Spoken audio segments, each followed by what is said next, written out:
Welcome to Uma TNPSC maths. Uma TNPSC அன்பான உறவுகள் அனைவருக்கும் வணக்கம். நான் உங்கள் ரேணு. நாம் இன்றைக்கி பார்க்க போகிற பாடம் 7th ஸ்டாண்டர்ட்லேருந்து விஜயநகர் மற்றும் பாமினி அரசுகள் தான் பார்க்க போகிறோம். ஸோ இந்த இரண்டு அரசுகளும் பார்த்தீங்க அப்படின்னா எதனால் தோற்றம் அடைஞ்சது, எத்தனை ஆண்டுகள் இந்த ஆட்சி காலம் இருந்தது, இந்த ரெண்டு அரசுகளுக்கும் எத்தனை ஆண்டுகாலம் ஆட்சி காலம் இருந்தது, யார் இந்த இரண்டு அரசுகளையும் துவங்கினாங்க, இந்த ரெண்டு அரசுக்கும் என்ன பிரச்சனை இருந்தது, இதெல்லாம் தான் நம்ம இன்றைக்கி இந்த பாடத்தில் பார்க்க போகிறோம். இந்த பாடத்தில் பார்க்கும்போது விஜயநகர பேரரசு அப்படிங்கும்போது 1336 ஆரம்பித்த விஜயநகர பேரரசு 1650 வரைக்கும் இருந்திருக்கும். அதே போல் பாமினி அரசு அப்படிங்கும்போது 1347 ஆரம்பித்து 1527 வரைக்கும் இருந்திருக்கும். இவங்க ரெண்டு பேருமே பார்த்தீங்க அப்படின்னா கிருஷ்ணா மற்றும் துங்கபத்ரை இந்த ரெண்டு நதிகளுக்கு இடையில் இருக்கக்கூடிய அந்த ரேச்சூர் அப்படிங்கிற வளமான ஆற்றடை பகுதிக்காக தான் இறுதி வரைக்குமே போரிட்டு இருந்திருப்பாங்க. ஸோ இவங்க ரெண்டு பேருமே இந்த இடத்துக்காக தான் நிறைய உயிரிழப்புகள்லாம் ஏற்பட்டிருக்கும். இருந்தாலும் பார்த்தீங்க அப்படின்னா இறுதியாக இதை யார் கைப்பற்றியிருப்பாங்க அப்படின்னா பாமினி அரசு தான் கைப்பற்றியிருப்பாங்க. விஜயநகர அரசு தோல்வியுற்றிருக்கும். விஜயநகர அரசில் அப்போ யார் இருந்திருப்பாங்க அப்படின்னா ஆரவீடோட சேர்ந்த ராமராயர் இருந்திருப்பார். அவரால் தான் இந்த தோல்வி அப்படிங்கிறது விஜயநகர பேரரசு தோல்வி அடைஞ்சிருக்கும் பாமினி அரசுக்கிட்ட. ஸோ இங்கே பார்த்தீங்க அப்படின்னா இந்த ரெண்டு அரசோட எழுச்சிக்கான காரணம்னு என்ன சொல்லலாம் அப்படின்னா 14வது நூற்றாண்டோட தொடக்கம் அப்படிங்கும்போது, அதாவது 1300 காலகட்டங்களில் டில்லி சுல்தானியம் பார்த்தீங்க அப்படின்னா தெற்கில் அவங்களோட அரசாட்சியை விரிவாக்கம் பண்ணுறதுக்கு ரெடி ஆகிட்டு இருக்கும்போது இங்கே தக்கான தென்னிந்தியாவில் பார்த்தீங்க அப்படின்னா 4 அரசுகள் இருந்திருக்கும். தேவகிரியோட யாதவர்கள்னு சொல்லலாம். அதே போல் கர்நாடகத்தோட ஹொய்சாளர்கள் சொல்லலாம். வாரங்களோட காகத்தியர்களை சொல்லலாம். மதுரையோட பாண்டியர்களை சொல்லலாம். இவங்கெல்லாம் பார்த்தீங்க அப்படின்னா தக்கான தென்னிந்தியாவில் இருந்த 4 அரசுகள்னு சொல்லப்படுது. இவங்களை பார்த்தீங்க அப்படின்னா 1304 310 ஸோ இந்த 2 ஆண்டு காலங்களில் டில்லி சுல்தானோட படை தளபதிகள் மூலிமா குறிப்பிட்டு சொல்லணும் அப்படின்னா மாலிக் கபூரை சொல்லலாம். ஸோ அவரோட படையெடுப்புகள் இந்த 2 படையெடுப்புகளில் பார்த்தீங்க அப்படின்னா இந்த 2 டைம் அந்த 304 310 இந்த காலகட்டத்தில் பார்த்தீங்க அப்படின்னா அந்த அரசுகளெல்லாம் அந்த யாதவர், பாண்டியர், காகத்தியர், ஹொய்சாலர் இவங்க எல்லாரும் பார்த்தீங்க அப்படின்னா ஒன்றன் பின் ஒன்றாக தோற்கடிக்கப்பட்டிருப்பாங்க. ஸோ அப்போ அந்த அரசியலில் பார்த்தீங்க அப்படின்னா வெற்றிடம் ஏற்பட்டிருக்கும். இந்த வெற்றிடத்தினால தான் பார்த்தீங்க அப்படின்னா அவங்களுக்கு அடுத்ததாக இருக்கிறவங்களுக்கு பாதுகாப்பு வேணும் அப்படிங்கிறதுக்காக இந்த விஜயநகர அரசு அப்படிங்கிறது ஹரிகரர் மற்றும் புக்கர் அவர்களால் உருவாக்கப்பட்டது. ஸோ இவங்களுக்கு அடுத்தது ஒரு 10 ஆண்டு கழித்து தான் பார்த்தீங்க அப்படின்னா நமக்கு பாமினி அரசு உருவாக்கப்பட்டிருக்கும். பாமினி அரசு அப்படிங்கும்போது அலாவுதீன் பாமன்சாவால் உருவாக்கப்பட்டிருக்கும். அலாவுதீன் ஹசன் பாமன்சா பார்த்தீங்க அப்படின்னா முகமது பின் துக்ளக் இருக்கார் இல்லையா, துக்ளக் வம்சத்தை சேர்ந்தவர், துக்ளக் அரச வம்சத்தை சேர்ந்தவர். அவருக்கு கீழே தென்னகத்தில் மாகாண ஆளுநராக இருந்திருப்பாங்க. ஸோ அவங்கெல்லாம் பார்த்தீங்க அப்படின்னா தங்களை சுதந்திர அரசர்களாக அறிவித்ததுனால தான் 1345 அப்படிங்கிற காலகட்டத்தில் வடக்கு கர்நாடகாவில் ஜாபர்கான் தன்னை சுதந்திர அரசாக அறிவிச்சிருப்பார். ஜாபர்கான் தான் அவர் அரசாட்சி ஏறும்போது பாமன் ஷாவா பட்டத்தை சூட்டி அவர் அரசாட்சியை ஸ்டார்ட் பண்ணியிருப்பார். அதுதான் நமக்கு பாமினி அரசு 1347 இருந்து 1527 வரைக்கும் சொல்லப்படுது. ஸோ இப்படி தான் இந்த 2 அரசுகளும் உருவானதுக்கு அப்புறமா பார்த்தீங்க அப்படின்னா இந்த 10 வருஷம் கேப்பு கழிச்சு தான் பாமினி அரசு விஜயநகர அரசு 10 வருஷம், அதாவது விஜயநகர அரசு முன்னாடி தோன்றது பின்னாடி தோன்றது தான் பாமினி அரசு. இவங்க ரெண்டு பேருமே அந்த வளமான ஆற்றடி பகுதிக்காக தான் சண்டை போட்டுகிட்டே இருப்பாங்க. இறுதியில் பாமினி அரசு ஜெயிச்சிருந்தாலும் உடனே பார்த்தீங்க அப்படின்னா அவங்க முகலாயர்களோட இணைக்கப்பட்டிருப்பாங்க. ஸோ இதுதான் நமக்கு இந்த மேலோட்டமான ஒரு விஷயம், இங்கே நடந்த ஒரு மேலோட்டமான விஷயம். நம்ம தொடர்ந்து பாடத்தை பார்க்கலாம். ஸோ இந்த பாடத்தோட அறிமுகத்தில் நமக்கு என்ன கொடுக்கப்பட்டிருக்கு, 14வது நூற்றாண்டோட இந்திய அரசியல் சூழல் அப்படிங்கிறது தென்னகத்தில் புதிய அரசுகளோட தோற்றத்துக்கு வழிவகுத்ததாக இருந்திருக்கு. அதாவது முகமது பின் துக்ளக் 1325 to 351 இவரோட காலகட்டம், இவரோட ஆட்சியின் காலகட்டம். ஸோ இவரோட அடக்குமுறையின் காரணமாக தான் சுதந்திர அரசுகள் உருவாகிறதுக்கு காரணமே. இவரோட அடக்குமுறை நிர்வாகம் இதெல்லாம் ரொம்ப கொடுமையாக இருந்ததுனால தான் பார்த்தீங்க அப்படின்னா சுதந்திர அரசுகளாக உருவாயிட்டு இருந்தது.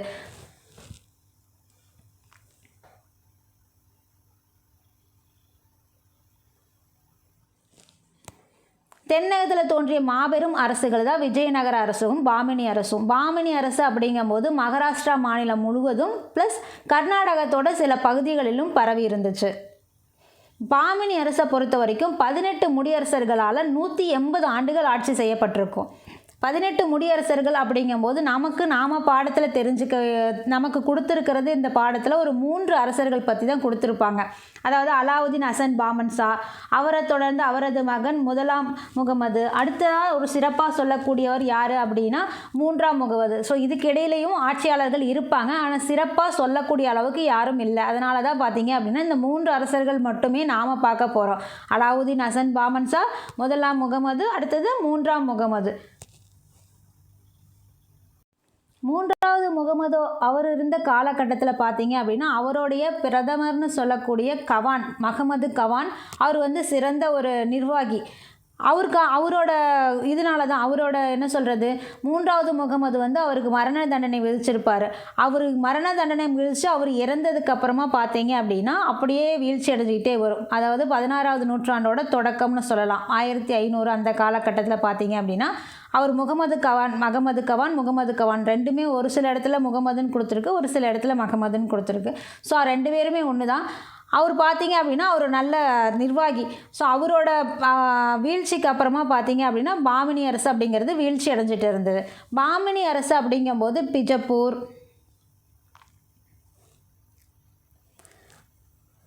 அகமது நகர், கோல்கொண்டா, பீடார், விரார் என 5 சுல்தான்களாக பிரிஞ்சிருந்தது. இறுதியில் அந்த 5 சுல்தான்களாக பிரிஞ்சிருக்கும். எவ்வளோ பெரிய பேரரசு பார்த்தீங்க அப்படின்னா இறுதியாக அந்த 5 சுல்தான்களாக பிரிஞ்சிருக்கும். விஜயநகர அரசு பார்த்தீங்க அப்படின்னா இது பாமினி அரசு 5 சுல்தான்களை இறுதியில் பிரிஞ்சிருச்சு. அதே விஜயநகர அரசு அப்படிங்கும்போது ஒரு 200 ஆண்டுகள் வலுவான அரசாக விளங்கியது. அதுக்கப்புறம் பார்த்தீங்க அப்படின்னா அந்தளவுக்கு சிறப்பான ஆட்சியாக இருக்காது. அது 1630க்கு அப்புறம் பார்த்தீங்க அப்படின்னா தலைநகரே இல்லாமல் அந்த அரசாட்சி நடந்திருக்கும். விஜயநகர அரசு ஒரு 200 ஆண்டுகள் மட்டும்தான் வலுவான அரசாக இருந்திருக்கும். ஏன் அப்படின்னா 1565 தலக்கோட்டை போரில் விஜயநகர அரசு வீழ்ச்சி அடைஞ்சிருக்கும். ராமராயர் அவர்களோட ஆரவீடை சேர்ந்த ராமராயர் அவர்களால் தான் அந்த போர் நடந்திருக்கும். ஸோ அதனால தான் நமக்கு அந்த இடத்துல விஜயநகர அரசு வீழ்ச்சி அடைஞ்சிருக்கும். அதன் மூலிமா பாமினி அரசு உள்ளே வந்திருக்கும். முதல் டைமாக 2 பேருமே அடிச்சுக்கிட்டே இருந்தாலும் முதல் டைமாக அப்போ தான் 1565 தான் உள்ளே நம்ம விஜயநகர அரசு ஒரு சின்னாப்பினமாக்கிட்டு போயிருப்பாங்க பாமினி அரசுகள். தொடர்ந்து நம்ம பார்க்குறது விஜயநகர பேரரசு எப்படி நிறுவப்பட்டுச்சு அப்படிங்கிறது. விஜயநகர பேரரசு யார் நிறுவனாங்கன்னா சங்கம வம்சத்தை சேர்ந்த அரிகரர் மற்றும் புக்கர் தான் நிறுவியிருப்பாங்க. எப்போ அப்படின்னா 1336 நிறுவியிருப்பாங்க. கர்நாடகத்தோட தென்பகுதி வெற்றியின் நகரம் அப்படின்னு சொல்லப்படுறது தான் விஜயநகரம்னு சொல்லப்படுது. நிறுவப்பட்ட ஆண்டு 1336. ஸோ இங்கே பார்த்தீங்க அப்படின்னா ஹரிகரும் புக்கரும் முதல்ல துக்ளக் அரசரிடத்தில் பணி செஞ்சாங்க அப்படிங்கிற மாதிரியும், அவர்களை சிருங்கேரியை சேர்ந்த சைவ மடாதிபதி வித்யாரண்யர் இவர் முஸ்லீம் ஆதிக்கத்திலிருந்து அவங்கள விடுதலை அடைய செய்கிறதுக்காக ஊக்குவிச்சார் அப்படிங்கிறது ஒரு வாய்மொழி தகவல். இது நமக்கு வாய்மொழி மூலயமா இருந்த வரலாற்று மரபு தான். நாம் 11th ஸ்டாண்டர்ட்லேயே இந்த விஜயநகர பாமினி அரசுகள் பார்க்கும்போது வித்யாரண்யரை பற்றி ஒரு பாக்ஸ்குள்ளே பார்த்துருப்போம். என்ன அப்படின்னா இங்கே கொடுத்துருக்கிறது இவங்களோட ஆட்சி தொடங்கிறதுக்கு, அதாவது முஸ்லீம் சுல்தான்களிடத்துலேருந்து இவர் அரிகரராகட்டும் புக்கரராகட்டும் வெளியே விஜயநகர அரசை தொடங்கிறதுக்கு இவர் தான் ஊக்குவிச்சார் அப்படிங்கிற மாதிரி கொடுக்கப்பட்டிருக்கு. ஆனால் வித்யாரண்யரோட காலம் அப்படிங்கும்போது 14வது நூற்றாண்டோட இறுதி பகுதிக்கே போயிடுது. 1390 அப்படின்னு சொல்லலாம். இறுதி பகுதின்னு சொல்லும்போது 14வது நூற்றாண்டோட இறுதி பகுதின்னு சொல்லும்போது 1390 மாதிரி அந்த மாதிரி வந்துடுது. ஆனால் 1336 விஜயநகர பேரரசை அரிகரரும் புக்கரும் உருவாக்கியிருப்பாங்க. ஒரு 60 ஆண்டு காலம் கேப் வருது அப்படிங்கிறதுனால இது ஒரு வாய்மொழி வரலாற்று தான் இருக்குது. இதுக்கான சான்றுகள் இல்லை அப்படின்னு நம்ம அங்கேயே பார்த்தோம். ஸோ அதே தான் இங்கேயும் இந்த தகவல் கொடுக்கப்பட்டிருக்கு. ஆனால் இவங்க யார் இடத்துல முதல்ல பணி செஞ்சாங்க அப்படின்னா ஹொய்சாளர்கள் இருக்காங்க இல்லையா, ஹொய்சாளர்கள்கிட்ட தான் பார்த்தீங்க அப்படின்னா இராணுவ தளபதிகளாக இருந்திருப்பாங்க. அரிகராகட்டும் புக்கராகட்டும். அதன்படியாக அந்த ஹொய்சாளர்களோட முடிவுக்கு பின்னாடி தான் இந்த அரசு உருவாக்கப்பட்டிருக்கு, விஜயநகர அரசு வந்து உருவாக்கப்பட்டிருக்கு அப்படின்னு சொல்லி பார்க்கப்படுது. ஆனால் இந்த வித்யாரண்யர் மூலிமா இவங்க உருவானாங்க, இவங்களோட ஊக்குவித்தல் மூலயமா தான் முஸ்லீம் அரசர்கள்கிட்ட இருந்து இவங்க வெளியே வந்தாங்க அப்படின்னு சொல்கிறது ஒரு வாய்மொழி வரலாற்று தான் அப்படின்னு சொல்லப்படுது. அதில் வேறு பார்த்தீங்க அப்படின்னா ஆரம்பத்தில் இந்த நகரம் வித்யாநகர்னு சொல்லப்பட்டுச்சு. ஏன் அப்படின்னா அவரோட வித்யாரண்யர் வந்து அவர் ஊக்குவிச்சதுனால தான் இது விஜயநகர அரசு உருவாச்சு. அதனால் வந்து ஆரம்பத்தில் அது வந்து வித்யாநகர்னு அழைக்கப்பட்டுச்சு, பின்னாடி தான் விஜயநகர்னு அழைக்கப்பட்டுச்சு அப்படிங்கிற மாதிரியெல்லாம் சொல்லப்படுது. ஸோ இதில் பார்த்தீங்க அப்படின்னா நமக்கு அவங்க ஹொய்சாளர்கள்கிட்ட இராணுவ தளபதிகளாக இருந்தாங்க. ஸோ அங்கே டெல்லி சுல்தானியர்களால் வந்து அவங்க 1 by 1 ஒவ்வொரு அரசாக தக்கான தென்னிந்தியா வீழ்ச்சி அடையும் போது அங்கே அரசியல் வெற்றிடம் ஏற்பட்டதுனால தான் ஹரிஹரரும் புக்கரும் பார்த்தீங்க அப்படின்னா தனது தந்தை சங்கமரோட பெயரில் வம்சத்தை ஸ்டார்ட் பண்ணியிருப்பாங்க. அதனால தான் நமக்கு சங்கம வம்சம் வந்திருக்கும். நமக்கு விஜயநகர அரசு அப்படிங்கிறது ஒரே வம்சத்தோடு முடிஞ்சிருக்காது. அதாவது சங்கம வம்சம், சாளுவ வம்சம், துளுவ வம்சம், ஆரவீடு வம்சம், மொத்தம் 4 வம்சம் இருக்குது. நம்ம இதுக்கு ஒரு ஷார்ட்கட் கூட பார்த்துருப்போம். ஒரு சங்கு தான் நமக்கு ஃபஸ்ட்டு கிடைக்குது. அது யார் கையில் கிடைக்குது? சாலு கிட்ட கிடைக்குது. சாலு துளு கிட்ட கொடுத்து ஆராவோட வீட்டில் வைக்க சொல்கிறா அப்படிங்கிற மாதிரி நம்ம அந்த வம்சத்தை ஞாபகம் வச்சுக்கிறதுக்கு ஒரு ஷார்ட்கட் கூட நம்ம 11th ஸ்டாண்டர்ட் இந்த பாடம் பார்க்கும்போது பார்த்துருப்போம். ஸோ அதனால் நமக்கு இவங்க மூலியமாக தான் சங்கம அரசு அப்படிங்கிறது உருவாச்சு.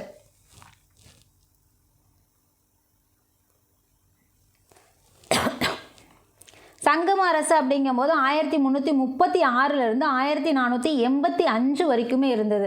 அடுத்ததாக சாளுவ அரசு வந்துச்சு. சாளுவ அரசு அப்படிங்கிறது ஒரு குறுகிய காலகட்டம் தான், 485 505 வரைக்கும் தான் இருந்தது.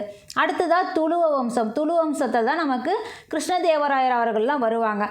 துளுவ வம்சம் முடிஞ்சது 1505 1570 வரைக்குமே துளுவ வம்சம் இருந்தது.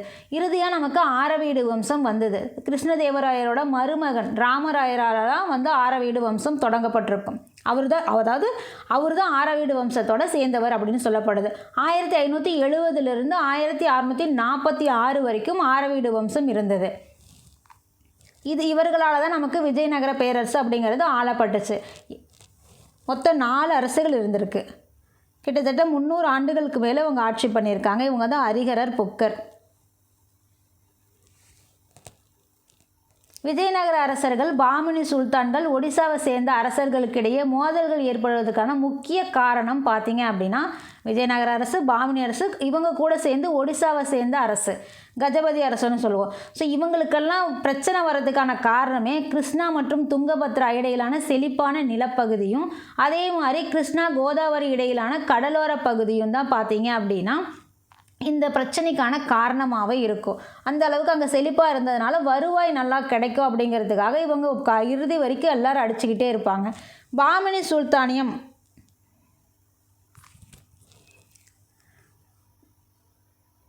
சுல்தானியம் பார்த்தீங்க அப்படின்னா விஜயநகர் நிறுவப்பட்ட 10 ஆண்டுகளுக்கு பின்னாடி உருவானது.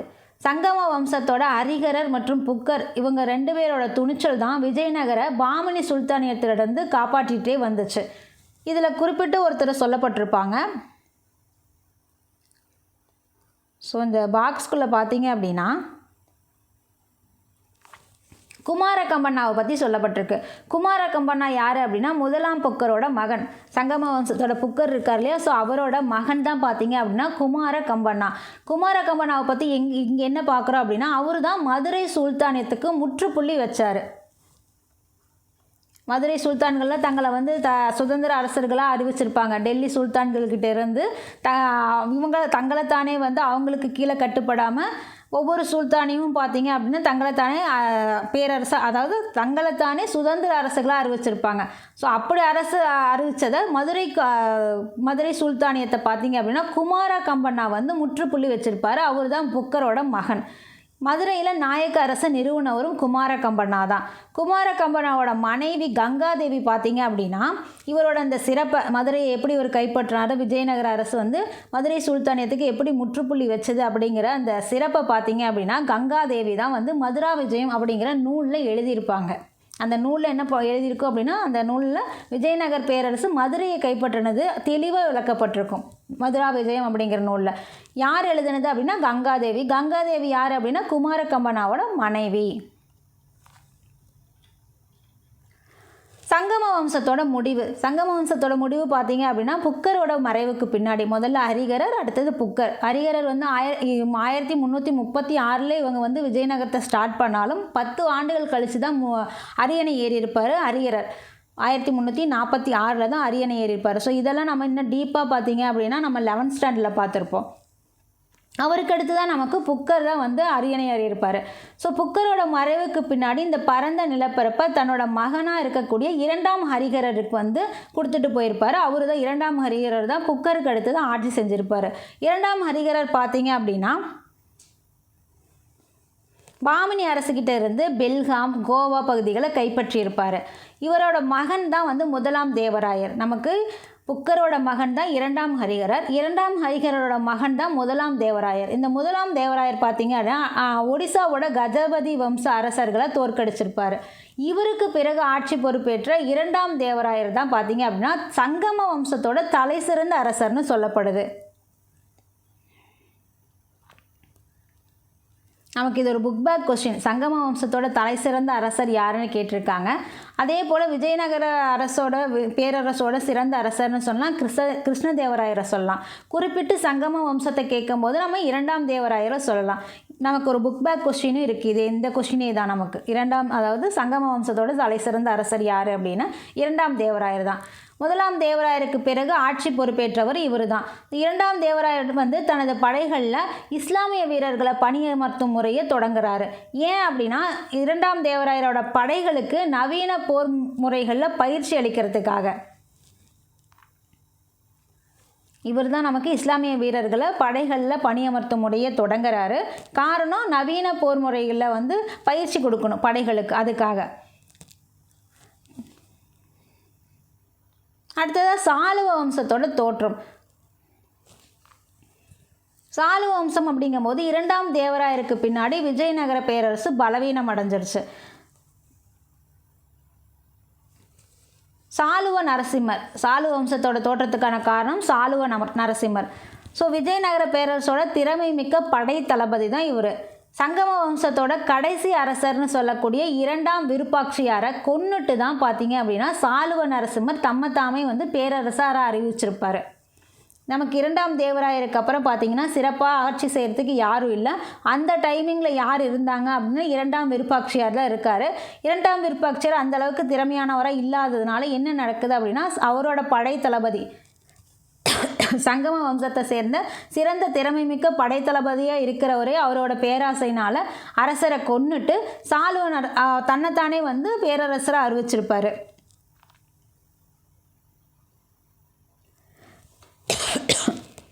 சங்கம வம்சத்தோட கடைசி அரசர் யாருன்னு கேட்டிருக்காங்க புக் பேக் கொஸ்டினில். நமக்கு 2ஆம் விருப்பாட்சியார் தான் சங்கம வம்சத்தோட கடைசி அரசர். இவரை கொன்னது யார் அப்படின்னா சாலுவ நரசிம்மர் தான் வந்து திறமை மிக்க படைத்தளபதி அவங்களுக்கு, சங்கம அரசர்களுக்கு. அவர் தான் வந்து கொன்னுட்டு சாலுவ வம்சத்தை தொடங்கியிருக்காரு. சாலுவ நரசிம்மரால் உருவாக்கப்பட்ட சாலுவ வம்சம் அவரது மரணத்தோடைய முடிவுக்கு வந்துடுச்சு. ரொம்ப ஷார்ட் பீரியட் தான். 1485 to 1505ன்னு பார்த்தோம் இல்லையா. ஸோ அந்த குறிப்பிட்ட வருஷம் தான். அதுலேயும் இவர் பார்த்தீங்க அப்படின்னா 1485 91 வரைக்கும் தான் இருப்பார். யார்? அரசரை கொன்னுட்டு தன்னை அரசரை அறிவிச்சுக்கிட்டார் இல்லையா சாலுவ நரசிம்மர். சாலுவத்தை சேர்ந்த நரசிம்மர். ஸோ அதனால் சாலுவ நரசிம்மர். இவர் வந்து படை தளபதி தான். இவர் ஒரு அரசாட்சியை உருவாக்குறாரு. அதுதான் நமக்கு சாலுவ வம்சம். இவரோட மரணத்தோட அது முடிவுக்கு வந்துடுது. ஸோ இவர்கிட்ட பார்த்தீங்க அப்படின்னா இவர் எப்படி படைத்தளபதியாக இருக்காரோ சங்கம வம்சத்துக்கு, அதே மாதிரி சாலுவ வம்சத்துக்கு இவர்கிட்ட ஒரு படைத்தளபதி இருக்கார். அவர் யார் அப்படின்னா நரசநாயக்கர். இவருக்கு சாலுவ வம்சத்துக்கு பின்னாடி நரசநாயக்கரால் தான் வந்து துளுவ வம்ச ஆட்சி தொடங்கப்படுது.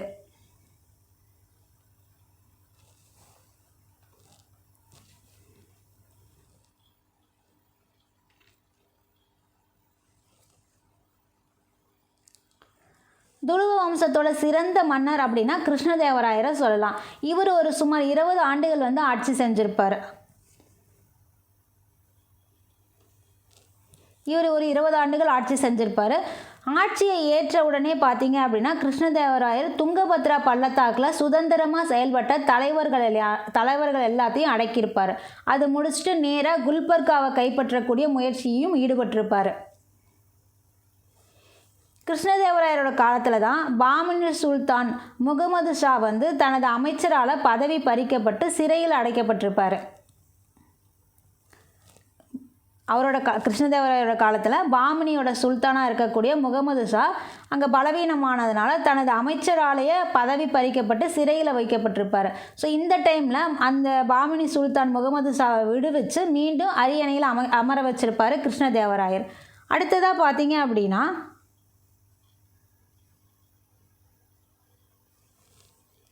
ஒடிசாவோட கஜபதி வம்ச அரசர் பிரதாபரன் அடுத்தது அவர் அரியணையை கொடுத்துட்டு பாமினி அரசுக்கு திருப்பி அந்த அரசரையே கொடுத்துட்டு அடுத்தது எங்கே போயிட்டார் அப்படின்னா ஒடிசாவோட கஜபதி வம்ச அரசர் பிரதாபருத்ரரோட போர் புரிகிறாரு.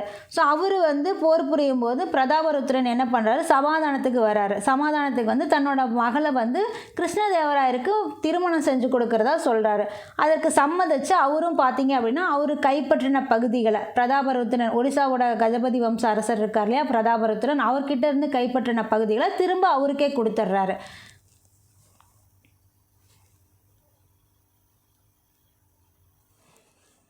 அடுத்ததாக போர்ச்சுகீசிய பீரங்கி படை உதவியோட கோல்கண்டா சுல்தானை தோற்கடிக்கிறாரு. பிஜப்பூர் சுல்தான் இடத்துல இருந்து அந்த ரெய்ச்சூர் பகுதியும் கைப்பற்றிடுறாரு கிருஷ்ணதேவராயர்.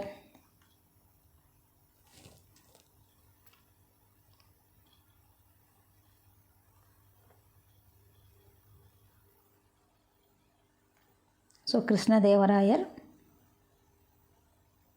திருமணத்துக்கு அங்கே பிரதாபருத்ரன்கிட்ட ஒத்துழைப்பு கொடுத்து திருமணம் நடக்குது. அடுத்ததாக பார்த்தீங்க அப்படின்னா போர்ச்சுகீசிய பீரங்கி படவையோட உதவியோட கோல்கொண்டா சுல்தானை தோற்கடிக்கிறாரு. பிஜப்பூர் சுல்தான் இடத்துலேருந்து ரெய்ச்சூர் பகுதியும் கைப்பற்றிடுறாரு. சிறந்த கட்டட வல்லுநராக இருக்கார். அதாவது மழைநீரை சேமிக்கிறதுக்காக கிருஷ்ணதேவராயர் பார்த்தீங்க அப்படின்னா மழைநீரை சேமிக்கிறதுக்காக பெரிய நீர் தேக்கங்களையும் நீர்ப்பாச குளங்களையும் அமைக்கிறாரு. தமது தலைநகராக இருக்கக்கூடிய ஹம்பியில் கிருஷ்ணசாமி கோவில், அசாரா ராமசாமி கோவில், விட்டலா சுவாமி கோவில் இது எல்லாத்தையுமே கட்டுறாரு இவர் கிருஷ்ணதேவராயர். தென்னிந்திய கோவில்களுக்கும் பெரிய நன்கொடையெல்லாம் கொடுக்குறாரு. நுழைவு வாயில்களில் பெரிய பெரிய கோபுரங்களை கட்டுறாரு. அந்த பெரிய பெரிய கோபுரங்கள் பார்த்தீங்க அப்படின்னா ராயகோபுரம்னு சொல்லப்படுது. அது இவரால் கட்டப்பட்டது தான், கிருஷ்ணதேவராயர் காலத்தில் கட்டப்பட்டது தான். அதுபோக அரேபியா, ஈரான் ஆகிய இடங்களில் இது விட்டலாசாமி கோவில்.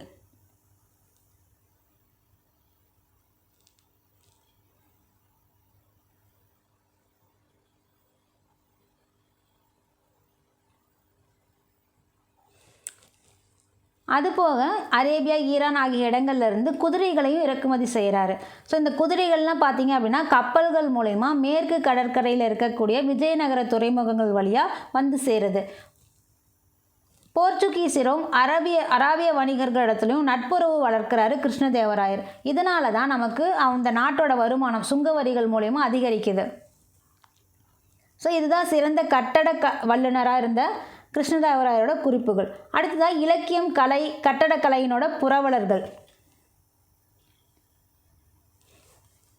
கிருஷ்ணதேவராயர் கலை மற்றும் இலக்கியத்தை ஆதரிக்கக்கூடியவர். அவரது அரண்மனையில் தான் நமக்கு அஷ்டதி கஜங்கள்னு சொல்லக்கூடிய 8 இலக்கிய மேதைகள் இருந்தாங்க. ஸோ நவரத்தினங்கள், அஷ்டதி கஜங்கள், அஷ்டபிரதான் இவங்க எல்லாருமே ஒவ்வொரு அரசர்கள்கிட்ட இருந்தவங்க தான். அதாவது ஒவ்வொரு முகலாயர்கள்கிட்ட, குப்தர்கள்கிட்ட இங்கே அஷ்டதி கஜங்கள் அப்படிங்கிற மாதிரி. ஸோ இங்கே கிருஷ்ணதேவராயர்கிட்ட அஷ்டதி கஜங்கள்னு சொல்லக்கூடிய 8 இலக்கிய மேதைகள் இருந்தாங்க.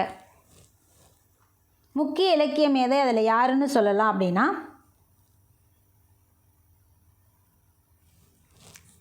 அல்லசானி பெத்தண்ணா. இவர் தான் வந்து கிருஷ்ணதேவராயர் அந்த 8 இலக்கிய மேதைகளில் ஒருத்தர், முக்கியமான ஒருத்தர். இன்னொருத்தர் குறிப்பிட்டு சொல்லணும்னா தெனாலி ராமகிருஷ்ணன், தெனாலின்னு சொல்லலாம், தெனாலிராமன்னு சொல்லலாம். அடுத்தது தலைக்கோட்டை போரும் விஜயநகர பேரரசோட வீழ்ச்சியும். கிருஷ்ணதேவராயர் இறந்த பின்னாடி அவரது இளைய சகோதரர் அச்சுதராயர் தான் ஆட்சி பொறுப்பை ஏற்றிருப்பார். அச்சுதராயருக்கு பின்னாடி முதலாம் வேங்கடர் வந்து அரியணையை ஏறினாலும் முக்கிய நிகழ்வுகள் எதுவுமே இல்லை.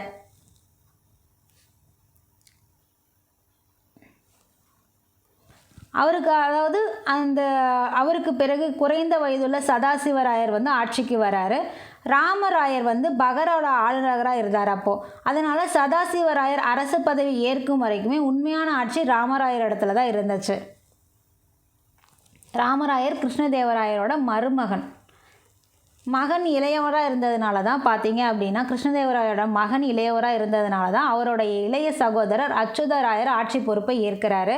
இருந்தாலும் பார்த்தீங்க அப்படின்னா, இந்த ராமராயர் குடைச்சல் கொடுத்துட்டே இருப்பார். அவரோட மகன் சின்னவனாக இருந்தால் என்ன, அவர் அரியணை ஏற வச்சு நாம் அதிகாரத்தில் இருக்கலாம் அப்படின்னு நினைப்பார். இருந்தாலும் அது நடக்காது. அச்சுதராயர் வந்து அந்த இடத்துல வந்து ஆட்சியை பிடிச்சிருப்பார். அவர் தான் ஆட்சி நடத்தியிருப்பார்.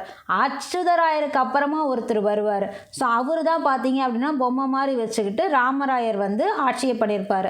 இதெல்லாம் நம்ம இதில் பார்த்துருப்போம், 11th ஸ்டாண்டர்ட்லேயே பார்த்துருப்போம். ஸோ இங்கே பார்த்தீங்க அப்படின்னா, அச்சுதராயருக்கு பின்னாடி முதலாம் வேங்கடர் வந்து அரியணை ஏறியிருக்காரு. முக்கிய நிகழ்வுகள் எதுவும் அந்த டைமில் நடக்கலை, அதனால் நமக்கு இங்கே கொடுக்கல. அடுத்ததாக பிறகு குறைந்த வயதுள்ள இருக்கக்கூடிய சதாசிவராயர் வந்து ஆட்சிக்கு வராரு. ராமராயர் பகராவோட ஆளுநராக இருந்தார். சதாசிவராயர் அரசு பதவி ஏற்கும் வரைக்குமே உண்மையான ஆட்சி யார்கிட்ட இருந்ததுன்னா ராமராயர்கிட்ட தான் இருந்தது. விஜயநகரத்துக்கு எதிராக பார்த்தீங்க அப்படின்னா தக்கான சுல்தான்கள் வந்து ஒரு அணிகளை திரண்டிருப்பாங்க. ஏன் அப்படின்னா இந்த ராமராயர் பண்ணுற கலகம்தான். அதெல்லாம் நமக்கு டீப்பாக அங்கே பார்த்துருப்போம், 11th பார்த்துருப்போம். இங்கே அந்தளவுக்கு கொடுக்கல. ஸோ இவர் பண்ணுற இந்த கலகம் தான் பார்த்தீங்க அப்படின்னா தக்காணத்தில் வந்து எல்லாருமே ஆளாளுக்கு ஒரு பக்கம் பிரிஞ்சு தான் இருப்பாங்க. அவங்களுக்குள்ளேயே ஒரு உட்கட்சி பூசல் மாதிரி இருந்திருக்கும். பட் இவரோட இந்த சூழ்ச்சியை வந்து முறியடிக்கணுங்கிறதுக்காக எல்லாருமே ஒன்று சேர்ந்துருப்பாங்க. ஒரு அணிக்கு தக்கான சுல்தான்கள் வந்து சேர்ந்துருப்பாங்க. அதன் மூலயமா நமக்கு எங்கே விஜயநகரத்துக்கு எதிராக பார்த்தீங்க அப்படின்னா 1565 தலக்கோட்டை போர், இல்லைன்னா ராட்சச தங்கடி போர்னு சொல்லலாம்.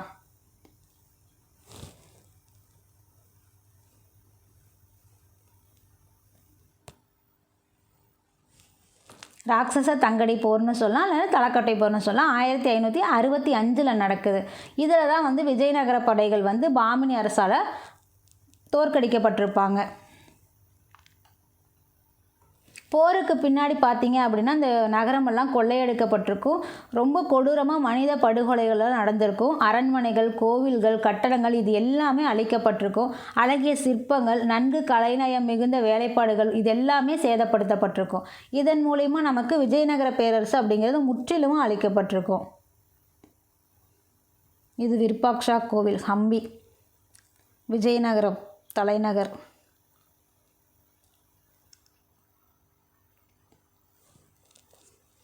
அடுத்த ஹம்பியை பற்றி ஒரு சின்ன நோட்ஸ் கொடுத்துருக்காங்க. விஜயநகரம் தற்போது பார்த்தீங்க அப்படின்னா கிழக்கு கர்நாடகத்தில் துங்கபத்ரா நதிக்கரையில் ஹம்பின்னு அழைக்கப்படக்கூடிய இடத்துல இருக்குது.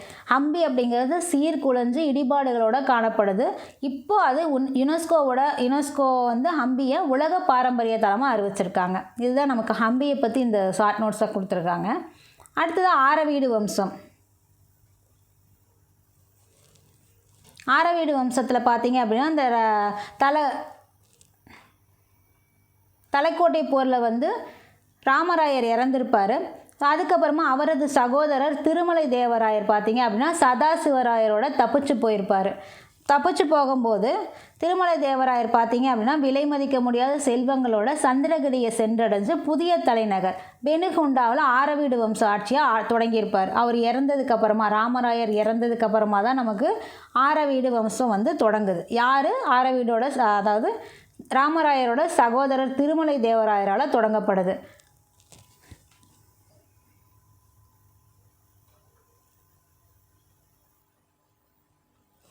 ஆரவீடு வம்சத்தோட புதிய தலைநகர் எங்கே அப்படிங்கிறது ஒரு book back question. Penukonda. So இது ஒரு புக் பேக் கொஸ்டின். ஆரவீடு வம்சம் வந்து தொடங்கப்படும் போது தலைநகரம் எங்கே இருக்குது அப்படின்னு பெனுகொண்டாவில் இருக்குது. ஆரவீடு வம்சம் சில காலத்தில் பார்த்தீங்க அப்படின்னா, அதாவது சந்திரகிரியை சென்றடைஞ்சதுக்கப்புறமா புதிய தலைநகர் பெனுகொண்டாவில் ஆரவீடு வம்ச ஆட்சியை தொடங்குறாரு திருமலை தேவராயர். ஆரவீடு வம்சம் சில காலம் புதிய தலைநகரில் நல்ல நிலையில் தான் பேரரசு நடக்குது. விஜயநகர பேரரசு அடுத்ததாக பார்த்தீங்க அப்படின்னா 1646 பிஜப்பூர், கோல்கொண்டா சுல்தான்களோட சூழ்ச்சியால் இறுதியாக வீழ்ச்சி விடுது. ஏன் அப்படின்னா அங்கே உட்கட்சி பூசல் நடக்கும், வாரிசு போட்டி தான், வேறு ஒன்றும் இல்லை.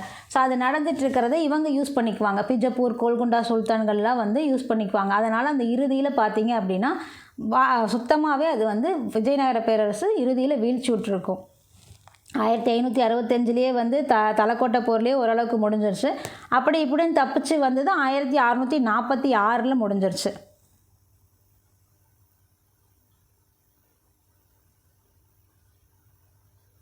அடுத்தது விஜயநகரத்தோட நிர்வாகம். விஜயநகர பேரரசில் அரச பதவி அப்படிங்கிறது பரம்பரையாக இருந்தது தான். ஒரு அரசர் இறந்த பின்னாடி மூத்த மகன் அரசராக ஆட்சி செய்வார்.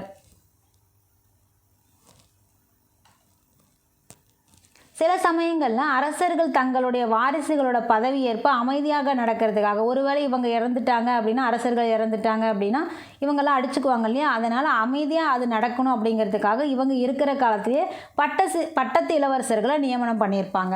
சில சமயங்களில் அது அரச பதவி முறைகேடாகவும் கைப்பற்றப்பட்டிருக்கு. உதாரணமாக யாரை சொல்லலாம் அப்படின்னா, சாலுவ நரசிம்மரை சொல்லலாம். ஏன் அப்படின்னா, அவர் 2ஆம் விருப்பாட்சியார், சங்கம வம்சத்தோட கடைசி அரசரை கொன்னுட்டு தானே வந்தார். ஸோ அதனால் அந்த சில சமயங்களில் அரச பதவி முறைகேடாகவும் நடக்குது அப்படிங்கிறத குறிப்பிட்டு சொல்லியிருக்காங்க. சாலுவ நரசிம்மர் முடிவுட்டதுக்கப்புறமா சாலுவ வம்ச ஆட்சி தொடங்குது.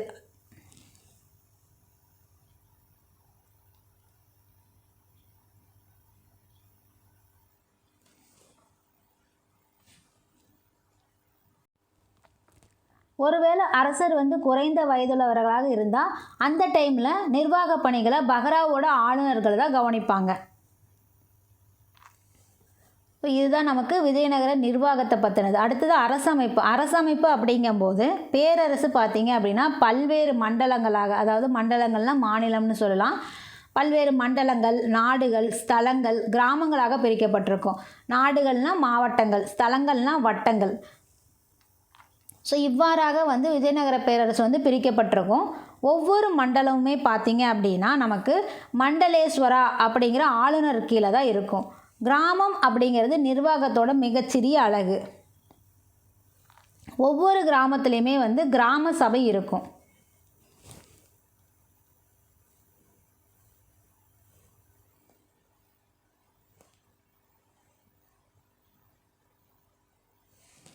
ஒவ்வொரு கிராமத்துலேயுமே நமக்கு கிராம சபை இருக்கும். கிராமத்தோட தலைவரை கவுடான்னு சொல்லுவோம். கிராமத்தோட தலைவர் கவுடா தான் பார்த்திங்க அப்படின்னா கிராமம் தொடர்பான விஷயங்களை நிர்வகிக்கக்கூடியவர். அதே போல் இராணுவம் அப்படிங்கும்போது காலாட்படை, குதிரைப்படை, யானைப்படை, ஸோ இந்த பிரிவுகளை தான் இந்த பிரிவுகள் எல்லாமே இராணுவத்தில் இருந்தது, விஜயநகர இராணுவத்தில். அதுவே பார்த்திங்க அப்படின்னா நவீனமயமாக்கப்பட்ட இராணுவம் அப்படிங்கும்போது இராணுவத்தில் காலாட்படை, குதிரைப்படை, யானைப்படை தான் இருந்துச்சு. அதுவே நவீனமயமாக்கப்பட்ட பிறகு இந்த இராணுவ படைகளில் வெடிமருந்து ஆயுதங்களும் மற்றும் குதிரைப்படைகளும் ஒருங்கிணைக்கப்பட்டதுனால இந்தியாவில் விஜயநகர படைகள் அப்படிங்கிறது அச்சுறுத்தக்கூடிய படைகளாக இருந்துச்சு. இது ஒரு நமக்கு புக் பேக் கொஸ்டின். கூற்று காரணம் அந்த மாதிரி கொடுத்துருக்காங்க. இந்த காரணம் கூற்று கரெக்டாக அப்படிங்கிற மாதிரி கொடுத்துருக்காங்க. அடுத்ததாக விஜயநகர அரசோட பொருளாதார நிலை. பொருளாதார நிலை அப்படிங்கும்போது 15வது 16வது நூற்றாண்டுகளில் விஜயநகர பேரரசு அப்படிங்கிறது செல்வ செழிப்பில் மிக உயரத்தில் இருந்தது. இதை பற்றி பல அயல்நாட்டு பயணிகள் தங்களோட பயண குறிப்புகளில் புகழ்ந்து சொல்லியிருக்காங்க. அதே மாதிரி நாணயங்கள் அப்படிங்கும்போது விஜயநகர பேரரசோட நாணயங்கள் பார்த்திங்க அப்படின்னா வராகன்னு சொல்லப்படக்கூடிய தங்க நாணயங்களை அதிக எண்ணிக்கையில் வெளியிட்டிருப்பாங்க. இது ஒரு புக் பேக் கொஸ்டின் நமக்கு. விஜயநகர பேரரசுகள் வராகன் டேஸ் என்னும் பெயரில் அதிக எண்ணிக்கையிலான தங்க நாணயங்களை வெளியிட்டர்னு அவங்க வராகன் அப்படிங்கிற பெயரில் தான் வெளியிட்டிருப்பாங்க. அடுத்ததாக வேளாண்மை. பொருளாதார நிலைக்கு அப்புறமா வேளாண்மை. இதெல்லாம் விஜயநகர பேரரசோட தங்க நாணயங்கள். இன்றைக்கி பவுன் 80,000 ரூபாய்க்கு மேலே போயிடுச்சு. எங்கே போய் தங்க நாணயம்? வேடிக்கை தான் பார்க்க முடியும். அதாவது விஜயநகர பேரரசுக்கு அடுத்தது பார்த்திங்க, விஜயநகர பேரரசில் வேளாண்மை அப்படிங்கிறது சிறந்த நீர்ப்பாசன முறைகள் மூலயமா இருந்தது. வேளாண்மை அப்படிங்கிறது சிறந்த நீர்ப்பாசன முறைகள் மூலயமா வேளாண்மையை ஊக்குவிச்சிட்டு இருந்தாங்க. அதே போல் நில சுவான்தாரர்கள் இவங்க பார்த்திங்க அப்படின்னா கோவில்கள் மற்றும் நீர்ப்பாசன திட்டங்களில் அதிக அளவு முதலீடு செய்ய ஆரம்பித்தாங்க. போர்ச்சுகீசிய கட்டுமான கலைஞர்களோட உதவியோட பெரிய ஏரிகள் பார்த்திங்க அப்படின்னா கட்டப்பட்டிருக்கும். ஸோ இது யார் சொல்லியிருக்காங்க? இந்த மாதிரி போர்ச்சுகீசிய கட்டுமான கலைஞர்கள் மூலிமா தான் பெரிய ஏரிகள்லாம் கட்டப்பட்டுச்சு அப்படின்னா பாரசீக பயணின்னு சொல்லக்கூடிய அப்துல் ரஷாக் இவர் தான் அவரோட பயணத்தை குறிப்பில் சொல்லியிருக்காரு இந்த போர்ச்சுகீசிய கட்டுமான கலைஞர்களை பற்றி.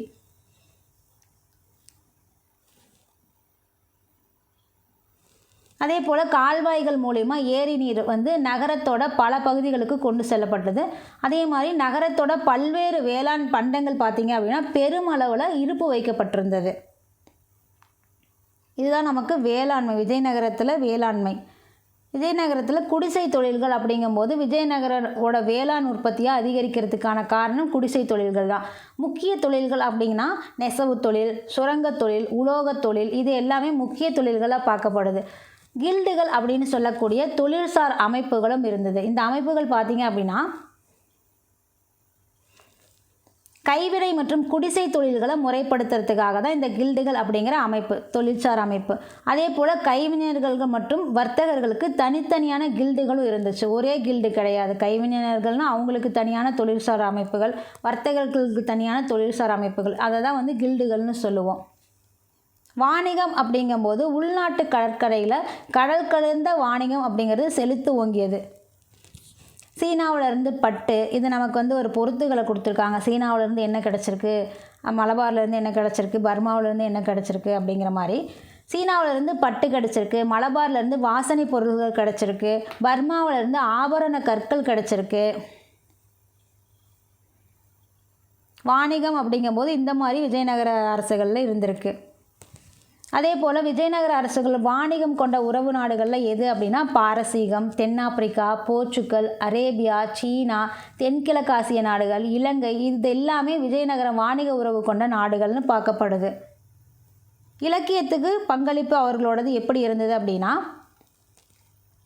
விஜயநகர அரசர்களோட ஆதரவால் சமஸ்கிருதமாகட்டும், தெலுங்கு, கன்னடம், தமிழ், இந்த மொழிகளில் சமயம் மற்றும் சமயம் சாராத நூல்களெல்லாம் எழுதப்பட்டுச்சு. இந்த 4 மொழிகள் ஆகட்டும், சமஸ்கிருதம், தெலுங்கு, கன்னடம், தமிழ், இது எல்லாத்துலேயுமே சமயம் மற்றும் சமய சாரா நூல்களெல்லாம் எழுதப்பட்டிருந்தது. இது வந்து அவர்களோட ஆதரவால் நடந்தது தான். அதே போல் கிருஷ்ணதேவராயர் அப்படின்னு எடுத்துக்கிட்டோம்னா ஆமுக்த மால்யதா, இது ஒரு தெலுங்கு காவியம். ஸோ அதை தெலுங்கு காவியத்தை யார் இயற்றினார் அப்படின்னா கிருஷ்ணதேவராயர் தான். அவரே பார்த்தீங்க அப்படின்னா சமஸ்கிருதத்தில் ஒரு நாடகத்தையும் எழுதியிருப்பார். ஜாம்பாவதி கல்யாணம்னு சொல்லப்படுது. ஆமுக்த மால்யதாகட்டும், ஜாம்பாவதி கல்யாணம் ஆகட்டும், இது ரெண்டுமே யாருடையது அப்படின்னா கிருஷ்ணதேவராயரோட இலக்கிய பங்களிப்பு. அது போலவே தெனாலி ராமகிருஷ்ணா இருக்கார் இல்லையா, தெனாலிராமன், அவரோட நூல் அப்படின்னு பார்த்தோம்னா பாண்டுரங்க மகாத்தியம். இது ஒரு book back question. So Tenali ராமகிருஷ்ணனோட நூல் அப்படிங்கிற மாதிரி, அதாவது பொருத்துகளை இணைக்க சொல்லி கொடுத்துருப்பாங்க. தெனாலி ராமகிருஷ்ணாவது பாண்டுரங்க மகாத்தியம் அப்படிங்கிற நூல். இது போக நமக்கு இலக்கிய பங்களிப்பு விஜயநகர அரசர்களது ஸ்ரீநாதர், பெத்தண்ணா, ஜக்கம்மா, துக்கண்ணா. ஸோ இவங்கெல்லாம் பார்த்தீங்க அப்படின்னா சமஸ்கிருதம் பிராகிருத நூல்களை தெலுங்கில் மொழிபெயர்த்தவங்க. கிருஷ்ணதேவராயரோட ஆமுக்த மால்யதா பார்த்தோம் இல்லையா, அவர் எழுதினதுன்னு. அந்த ஆமுக்த மால்யதாவில் என்ன சொல்லியிருக்காங்க அப்படிங்கிறது இந்த பாக்ஸில் கொடுக்கப்பட்டிருக்கு. இது ஒரு தெலுங்கு இலக்கியத்தோட தலை சிறந்த படைப்பு. ஆமுக்த மால்யதா அப்படிங்கிறது கிருஷ்ணதேவராயர் தான் ஆசிரியர். இது எதோட சேர்ந்தது அப்படின்னா பெரியாழ்வாரோட மகளாக இருக்கக்கூடிய கோதை தேவி, ஆண்டாள்னு சொல்லுவோம் இல்லையா, அவங்கள பற்றின ஒரு கதை தான். கோதை பார்த்தீங்க அப்படின்னா கடவுள் ரங்கநாதருக்கு செய்யக்கூடிய மாலையை அவருக்கு சூட்டுவதற்கு முன்னாடியே தானே அணிஞ்சு பார்ப்பார். நம்ம இந்த சினிமாக்கள்லாம் அதை பார்த்துருப்போம். ஸோ அந்த அவருக்கு கடவுளுக்கு போடுறதுக்கு முன்னாடியே அவங்க அணிஞ்சுக்கிறாங்க இல்லையா, தான் அணிஞ்சு பின்னாடி கொடுக்கறத தான் வந்து ஆமுக்த மால்யதான்னு சொல்லுவோம். அதுதான் அதோட பொருள். கடவுளுக்கு நேரடியாக சாத்தாமல் தான் சாத்திட்டு அதை கொண்டே கடவுளுக்கு அணுகிருக்கிறாங்க இல்லையா, அந்த விஷயத்தை தான் ஆமுக்த மால்யதான்னு சொல்லுவோம். அதுதான் இங்கே கொடுக்கப்பட்டிருக்கு. அதே போல் அவங்க கட்டடக்கலைக்கு செய்த பங்களிப்பு, விஜயநகர அரசர்கள் பார்த்தீங்க அப்படின்னா புதிய பாணிகளை உருவாக்கிய கோவில் கட்டுமான நடவடிக்கைகள் அப்படிங்கிறது விஜயநகர பாணின்னே சொல்லப்பட்டுச்சு. அவங்களோட காலத்தில் கோவிலோட கட்டுமானத்துக்குன்னு புதிய பாணியை உருவாக்கியிருக்காங்க. அந்த பாணியில் இருந்தால் அது விஜயநகர பாணி கோயில்கள்னு சொல்லலாம். கோவில் கட்டுமானத்தோட சிறப்பு அப்படின்னா ஸோ அது என்ன விஜயநகர பாணி அப்படின்னா இதுதான். பெரிய கோவில் கட்டுமானத்தோட சிறப்பு, பெரிய தூண்கள் இருக்கும், அதில் சிற்பம் மற்றும் செதுக்கல் வேலைப்பாடுகள்லாம் இருக்கும். தூண்களில் அதிகமாக காணப்பட்ட விலங்கு எதுனா குதிரை தான். இது ஒரு புக் பேக் கொஸ்டின். தூண்களில் அதிகமாக காணப்பட்ட விலங்கு அப்படிங்கிறது குதிரை.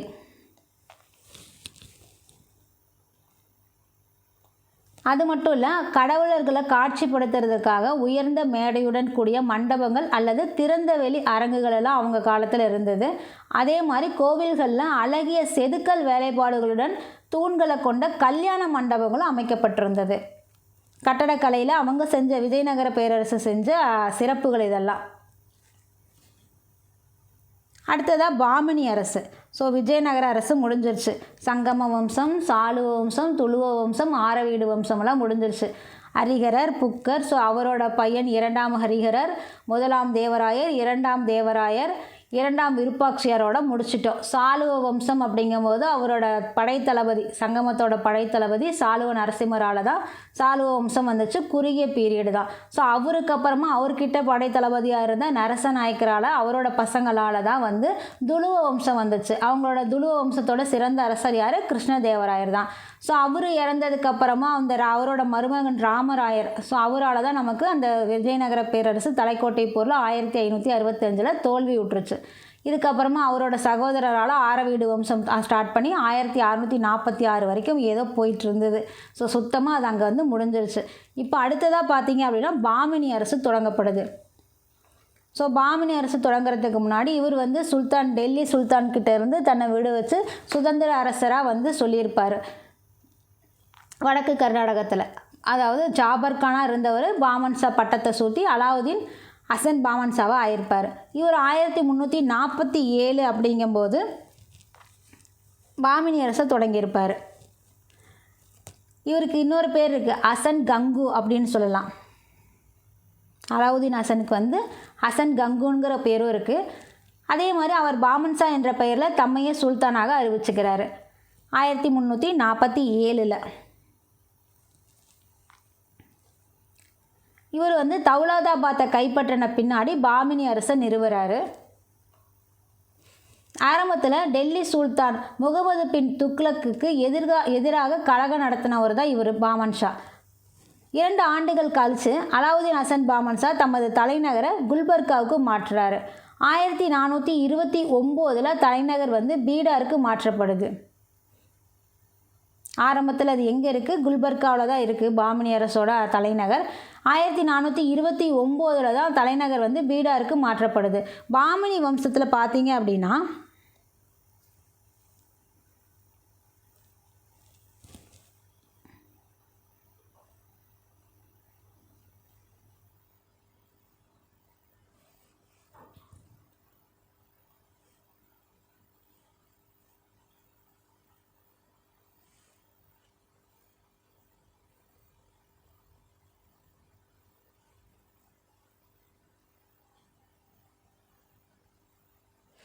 பாமினி வம்சத்தில் மொத்தம் 18 அரசர்கள் ஆட்சி பண்ணாங்க.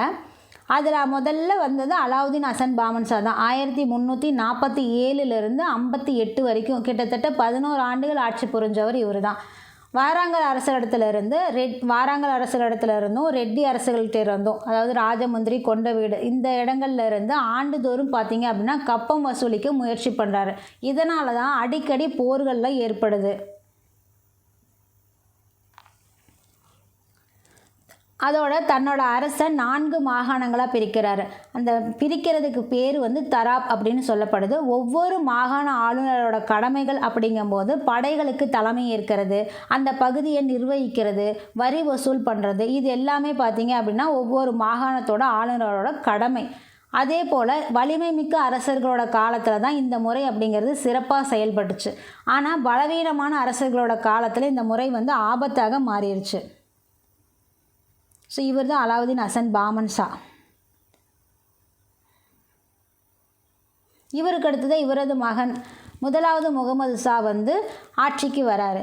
இவர் வந்து விஜயநகர அரசோட 2 போர்கள் நடக்கிறது. ஆனாலும் அதனால் எந்த பலனும் இல்லை. இவர் அடுத்ததாக பார்த்தீங்க அப்படின்னா வாராங்கல் அரசை எதிர்த்து 1368 நடத்தின போர் அப்படிங்கிறதுனால தான், அந்த போர் தான் பார்த்தீங்கன்னா நல்ல இவருக்கு ஒரு செல்வாக்கை கொடுத்துச்சு. அதாவது கோல்கொண்டா கோட்டை மிகப்பெரிய செல்வத்தை, அதன் மூலயமா நமக்கு மிகப்பெரிய செல்வத்தை பெற்றுட்டு போகிறாரு. குறிப்பாக சொல்லணும் அப்படின்னா பச்சை கலந்த நீல வண்ண கற்களால் ஆன சிம்மாசனமும் இவருக்கு கிடைக்கிது. முதல்ல 1358 வராரு.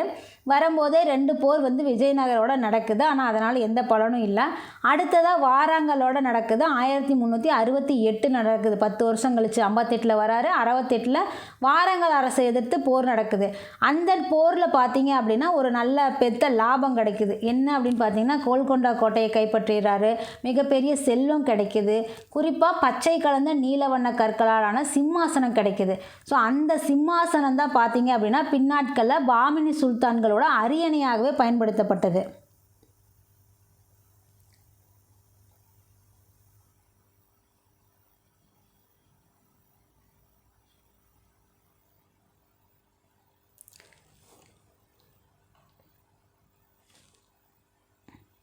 கோல்கொண்டா கோட்டை.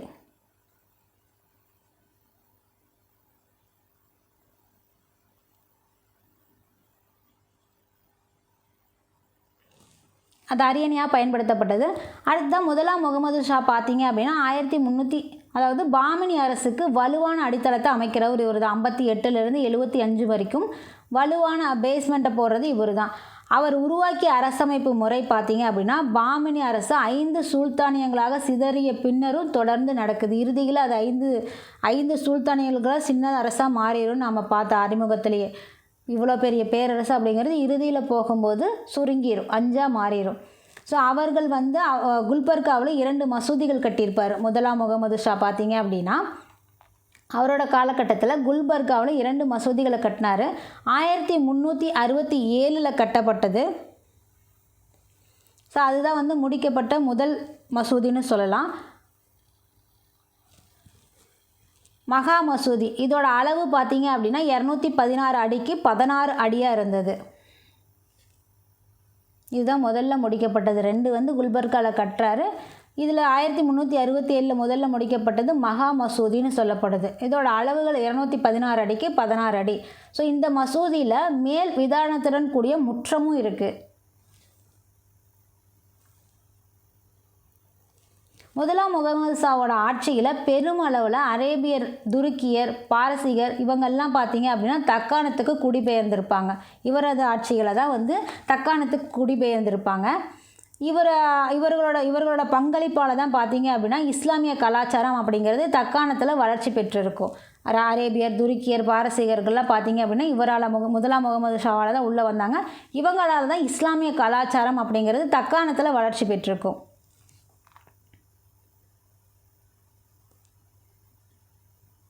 ஸோ இந்த பாக்ஸில் நமக்கு பிர்தௌசியோட சாநாமா என்ன சொல்லுதுன்னு கொடுத்துருக்காங்க. இது நமக்கு ஒரு புக் பேக் கொஸ்டினாகவும் இருக்குது. பிர்தௌசியோட எந்த நாமாவில் வந்து நீலவண்ண கற்கள் குறிப்பிட்டு சொல்லியிருக்காங்க அப்படின்னு. நீலவண்ண கற்கள் பார்த்தீங்க அப்படின்னா அக்காலத்தில் அணிகலன்கள் அதாவது ஆபரணங்களில் முக்கியமாக பயன்படுத்தப்பட்டுச்சு. பாரசீக அரசர்களோட சிம்மாசனங்களில் பலவும் பார்த்தீங்க அப்படின்னா இப்படிப்பட்ட கற்களால் தான் அலங்கரிக்கப்பட்டிருக்கும். நீலவண்ண கற்களால் புகழ்பெற்ற பாரசீக கவிஞராக இருக்கக்கூடிய இவர் பிர்தௌசி பார்த்தீங்க அப்படின்னா புகழ்பெற்ற பாரசீக கவிஞர். ஸோ இவர் தன்னுடைய சாநாமா அப்படிங்கிற காவியத்தில் நீலவண்ண கற்களால் செய்யப்பட்ட அரியணைகளை பற்றி குறிப்பிட்டிருக்காரு. நீலவண்ண கற்கள் தான் இதுதான். ஸோ பாரசீக கவிஞர் பாரசீக அரசர்களோட சிம்மாசனங்கள் இந்த கல் இருந்ததாக சொல்லியிருக்காரு. இது கோல்கொண்டா கோட்டையை பற்றி ஒரு குறிப்பு சொல்லியிருக்காங்க.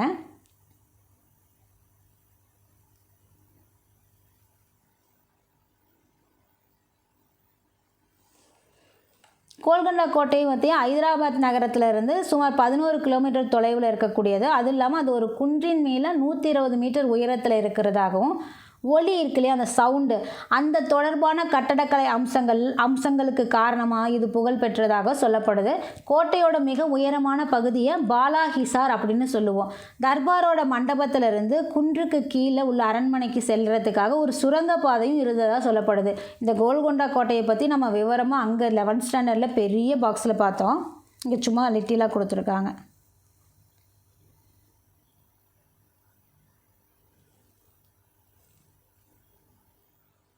இது குல்பர்கா மசூதி. இது கோல்கொண்டா கோட்டை.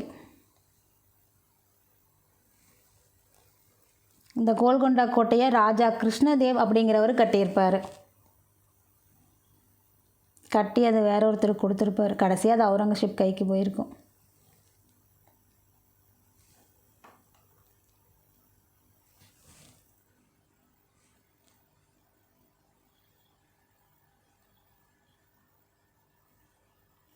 முதலாம் முகமது ஷாவுக்கு பின்னாடி வந்த அரசர்கள், அவருக்கு பின்னாடி பார்த்தீங்க அப்படின்னா முதலாம் முகமதுக்கு பின்னாடி அவரது மகனாக இருக்கக்கூடிய முஜாஹித் அப்படிங்கிறவர் அரியணை ஏறுறாரு.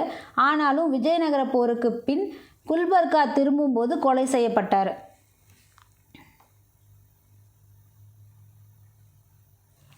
ஸோ இவர் ஒரே ஒரு லைன் தான் கொடுத்துருப்பாங்க. இதே மாதிரி 8வது சுல்தான் பார்த்தீங்க அப்படின்னா அவரையும் ஒரே ஒரு இதில் கொடுத்துருப்பாங்க. முதலாவது முகமதோட மகன் முஜாஹித் அரியணை, இவர் வந்து விஜயநகர போரோட போர் புரிஞ்சுட்டு வரும்போது குல்பர்கா அப்படிங்கிற இடத்துல குல்பர்காவுக்கு திரும்பும்போது கொலை செய்யப்பட்டிருப்பார் போர் முடிச்சுட்டு வரும்போது. ஸோ இதுக்கு முஜாஹித்தோட மரணத்துக்கு பின்னாடி அவரது மாமனார் தாவூத்தின் சகோதரர்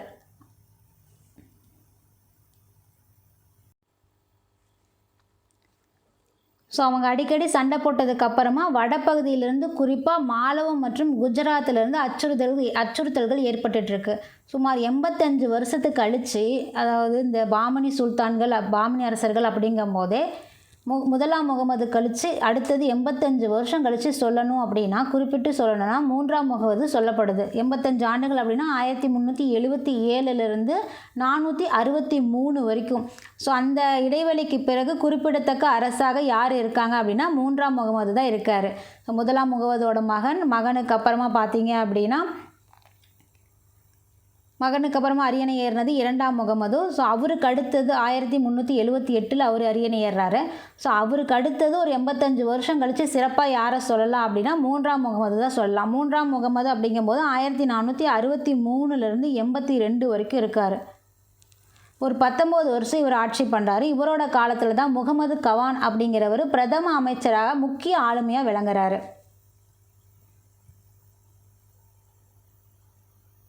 ஸோ இவர் தான் பார்த்தீங்க அப்படின்னா 3ஆம் முகமது காலத்தில் பார்த்தீங்க அப்படின்னா பாமினி அரசோட 8 அமைச்சர்கள், முக்கியமான 8 அமைச்சர்கள் அப்படின்னா இந்த பாக்ஸில் நமக்கு கொடுத்துருக்காங்க. வக்கீல் உஷ் சல்தானா, இவரை வந்து என்னென்னு சொல்லலாம், பிரதம அல்லது முதலமைச்சர்னு சொல்லலாம். அரசருக்கு அடுத்த நிலையில் இருக்கக்கூடியவர் தான் இந்த வக்கீல் உஷ் சல்தானா அப்படிங்கிற அதிகாரி. அடுத்ததாக பேஸ்வா அப்படிங்கிறது நாட்டோட பிரதம மந்திரியோட இணைந்து செயல்படக்கூடியவர். அதாவது வக்கீல் உஷ் சல்தானா கூட இணைந்து செயல்படக்கூடியவர் தான் இந்த பேஸ்வா. அடுத்ததாக வசிரி குல், இவர் வந்து அனைத்து அமைச்சர்கள் 8 அமைச்சர் இருக்காங்க இல்லையா, ஸோ அந்த ஏனைய அமைச்சர்களோட பணிகளை மேற்பார்வையிடுறவர் தான் வசிரி குல். அடுத்ததாக நிதியமைச்சரை பார்த்தீங்க அப்படின்னா அமீர் ஜூம்லா அப்படின்னு சொல்லுவோம். நிதியமைச்சருக்கு ஜூம்லான்னு பேர். அதே போல் உதவி நிதியமைச்சருக்கு நசீர்னு பேர். வஷீர் அப்படின்னா வெளியுறவுத்துறை அமைச்சர், நசீர் அப்படின்னா உதவி நிதி அமைச்சர், வசீர் அஷாரப் அப்படிங்கிறது வெளியுறவுத்துறை அமைச்சர்.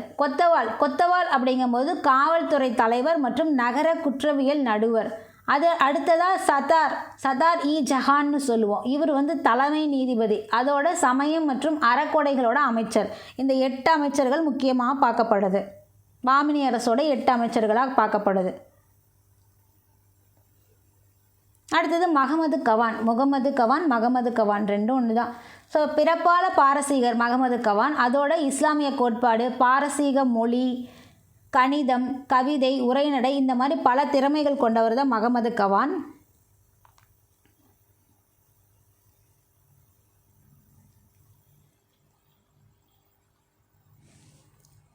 மூன்றாம் முகமது சுல்தான் இருக்காங்க இல்லையா, 3ஆம் முகமது இருக்கார் இல்லையா, ஸோ அவரை பிரதம அமைச்சர், அவர் தான் பார்த்தீங்க அப்படின்னா இவரை பிரதம அமைச்சராக நியமிக்கிறார். இராணுவ நடவடிக்கைகளுக்கும் நிர்வாக சீர்திருத்தங்களுக்கும் பெயர் பெற்றவர் தான் இந்த கவான் பார்த்தீங்க அப்படின்னா பாரசீக வேதியியல்,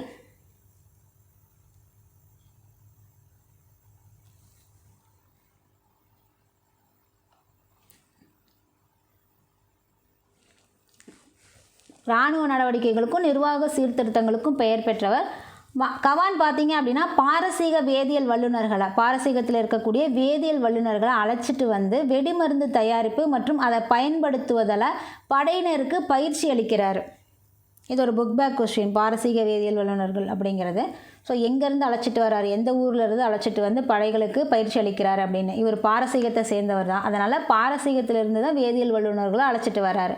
குறிப்பாக பார்த்தீங்க அப்படின்னா அந்த படைகளுக்கு பயிற்சி கொடுத்ததுக்கப்புறமா பெல்காம் போரில், விஜயநகருக்கு எதிராக நடக்கக்கூடிய பெல்காம் போரில் வெடிமருந்தை பயன்படுத்துகிறாரு. ஏற்கனவே இருந்த 4 மாகாணங்களை 8 மாற்றுறாரு. அப்போ தான் நிர்வாகம் பண்ணுறதுக்கு எளிதாக இருக்கும் அப்படின்னு சொல்லி.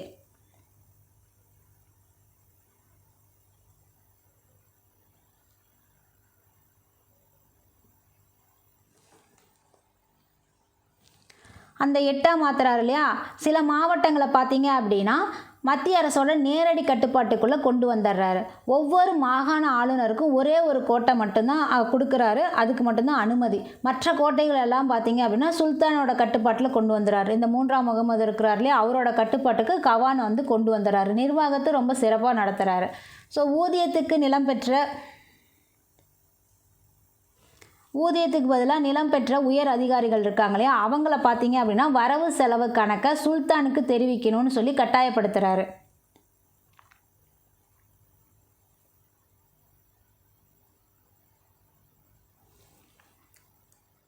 அதுபோக கவானோட நிர்வாக சீர்திருத்தங்கள் தான் அரசோட திறனை மேம்படுத்துது. இந்த பாமினி அரசோட திறனை மேம்படுத்துது. ஆனாலும் அவை பார்த்தீங்க அப்படின்னா பிராந்திய தலைவர்கள், மாகாண ஆளுநர்கள் இருக்காங்க இல்லையா, அவங்களோட அதிகாரங்களை எல்லாம் குறைக்கிறாங்க. ஏன்னா 4 மாகாணமாக இருந்தது 8 பிரிச்சுட்டாங்க. ஸோ அப்போ அவங்களோட அதிகாரம் அப்படிங்கிறது இன்னும் குறைய ஆரம்பிக்குது. பெரும்பாலான மாகாண தலைவர்கள் யாராக இருக்காங்க அப்படின்னா தக்காணத்தை சேர்ந்தவங்களாக இருக்காங்க. ஏற்கனவே பார்த்தீங்க அப்படின்னா தக்காணத்தை சேர்ந்தவங்க 2 பேர் இருப்பாங்க. உள்ளூர் ஆளுங்க ஒன்று இருப்பாங்க, வெளியூர் ஆளுங்களும் இருப்பாங்க. அவங்களுக்குள்ளேயே மோதல்கள் நடந்துகிட்ருக்கும். இதில் வேறு இவர் வந்து அதிகாரத்தை பிரிச்சிருப்பார். ஸோ இதனால் அந்த தக்காணத்தை சேர்ந்தவங்க பார்த்தீங்க அப்படின்னா கவானோட வெற்றிகளில் பொறாமை கொண்டவங்களாக இருப்பாங்க.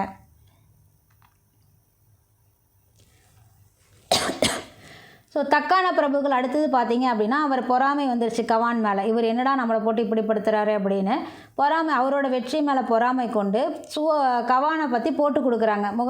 3ஆம் முகமது கிட்ட வந்து உங்களுக்கு எதிராக வந்து சதியில் ஈடுபடுறாரு அப்படின்னு சொல்லி ஒரு லெட்ரு எழுதி, அந்த லெட்ரு வந்து அந்த சுல்தான் கையில் போய் கிடைக்கிற மாதிரி எழுதி கொடுத்துட்றாங்க. ஸோ அவரும் பார்த்தீங்க அப்படின்னா அதை ஏற்றுக்கிறாரு. அந்த லெட்டரை பார்த்துட்டு ஸோ இவர் வந்து நமக்கு எதிராக சூழ்ச்சி பண்ணுறாரு அப்படின்னு ஆல்ரெடி வந்து தமது மீது ஆதிக்கம் செலுத்துறதா அவர் நினச்சிட்ருப்பார். முகமது கவான் வந்து சுல்தான் மேலே ஆட்சி செஞ்சிட்ருப்பதா 3ஆம் முகமது ஆல்ரெடி நினச்சிட்ருப்பார். ஸோ இந்த லெட்டரும் போக இவர் என்ன பண்ணியிருப்பார், இவர் மன்னிப்பு கேட்டாலும் அதை ஏற்றுட்ருக்க மாட்டார். மரண தண்டனை கொடுத்துருப்பாரு முகமது கவான் அவர்களுக்கு. சுல்தான் வந்து அந்த மாதிரி பண்ணிட்டார். அடுத்த பாமினி அரசு சரிவு. ஸோ முகமது கவானும் தூக்கில போட்டுறாங்க. பாமினி அரசோட முதுகெலும்பாக இருக்கக்கூடிய பல வெளிநாட்டு பிரபுக்கள் பார்த்தீங்க அப்படின்னா தக்காணத்தை விட்டுட்டு தங்களோட பகுதிகளுக்கு திரும்பி போயிடுறாங்க. ஸோ இவங்கெல்லாம் இங்கே தக்காணத்துக்கு வந்திருப்பாங்க. அரேபியாவிலேருந்து அங்கே வெளிநாடுகளில் இருந்தெல்லாம் இங்கே வந்திருப்பாங்க. ஸோ இவர் இறந்ததுக்கு அப்புறமா முகமது கவான் இறந்ததுக்கு அப்புறமா பார்த்தீங்க அப்படின்னா அவங்கெல்லாம் அவங்களோட நாடுகளுக்கே பகுதிகளுக்கே திரும்பி போக ஆரம்பிச்சிட்டாங்க. 3ஆம் முகமது இறந்துடுறாரு. அவர் இறந்தது அப்புறமா சிகாபுதீன் முகமது அவர் இறந்ததுக்கு அப்புறமா சிகாபுதீன் முகமது வந்து ஆட்சிக்கு வராரு. 1482 1518 வரைக்கும் இவர் ஆட்சி பண்ணுறாரு. ஸோ இந்த ஆட்சி காலம் அப்படிங்கிறது நீண்ட ஆட்சி காலம். இந்த ஆட்சி காலத்துலேயே அவருக்கு தெரிஞ்சிருந்து பாமினி அரசு சிதைவடை தொடங்கிருச்சு அப்படிங்கிறது. இவருக்கு பின்னாடி வந்த 518க்கு பின்னாடி வந்த 4 சுல்தான்கள் பார்த்தீங்க அப்படின்னா இதை விட திறமை குறைந்தவர்களாக இருந்ததுனால பாமினி அரசு அப்படிங்கிறது ரொம்ப பலவீனமாயிருச்சு. இறுதியில் பாமினி அரசு அப்படிங்கிறது 5 சுதந்திர சுல்தானியங்களாக பிரிஞ்சிருச்சு. ஒரே அந்த பெரிய பேரரசாக இருந்தது. இறுதியாக பார்க்கும்போது பீடார், பிஜப்பூர்,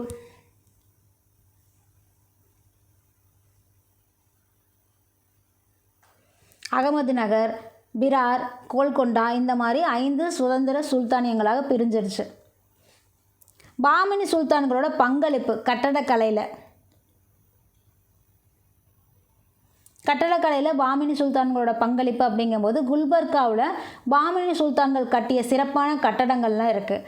அதே மாதிரி அது அகழாய்வில் கண்டுபிடிக்கப்பட்டவை. என்னென்ன மாதிரி கண்டுபிடிச்சிருக்காங்க அப்படின்னா அரண்மனைகள், அரசர் மக்களை சந்திக்கக்கூடிய மண்டபங்கள், தூதுவர்கள் தங்கியிருந்த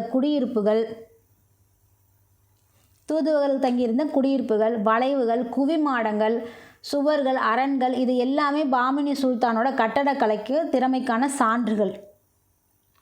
அடுத்ததாக கல்வி அப்படிங்கும்போது இவங்க பாமினி சுல்தானோட பங்களிப்பு எப்படி இருந்தது அப்படின்னா பாமினி அரசை நிறுவன அலாவுதீன் ஹசன் பாமன்ஷா இருக்கார் இல்லையா, அவர் தான் வந்து முல்தானில் கல்வி கற்றாரு. இது ஒரு புக் பேக் கொஸ்டின். யார் வந்து முல்தானில் கல்வி கட்டுறாங்க, எந்த அரசர் அப்படின்னு பாமினி அரசர்களில் அலாவுதீன் ஹசன் பாமன் ஷா, யார் பாமினி அரசை தோற்றுவிச்சாங்களோ அவர் தான் வந்து முல்தானில் கல்வி கற்றார். ஸோ யாரோட உதவியில் அந்த முயற்சியில் அவர் கல்வி கற்றார் அப்படின்னா அலாவுதீன் கில்ஜி இருக்கார் இல்லையா, அவரோட படை தளபதிகளில் ஒருவராக இருக்கக்கூடிய ஜாபர் கான் அப்படிங்கிற அவரோட முயற்சியால் தான் பார்த்தீங்க அப்படின்னா முல்தானில் அலாவுதீன் ஹசன் பாமன் ஷா வந்து கல்வி கற்றார். அடுத்ததாக அவரோட மகனாக இருக்கக்கூடிய அவரோட மகன்களும் கல்வியெல்லாம் பெறணும் அப்படிங்கிறதுக்காக பள்ளி ஒன்று நிறுவுறாரு. மகன் முதலாம் முகமது இருக்கார் இல்லையா, அவரோட கல்வியும் ஆதரிக்கிறாரு. பின்னாடி பார்த்திங்க அப்படின்னா பிரபுக்களோட குழந்தைகளுக்கு போர்க்கலை பயிற்சி அளிக்கக்கூடிய பயிற்சி நிறுவனங்களையும் அமைக்கிறாரு.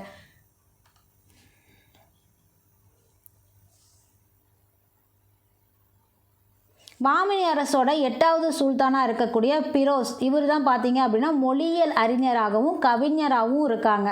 ஸோ 18 அரசர்களில் இவர் வந்து 8வது அரசராக இருக்கார்.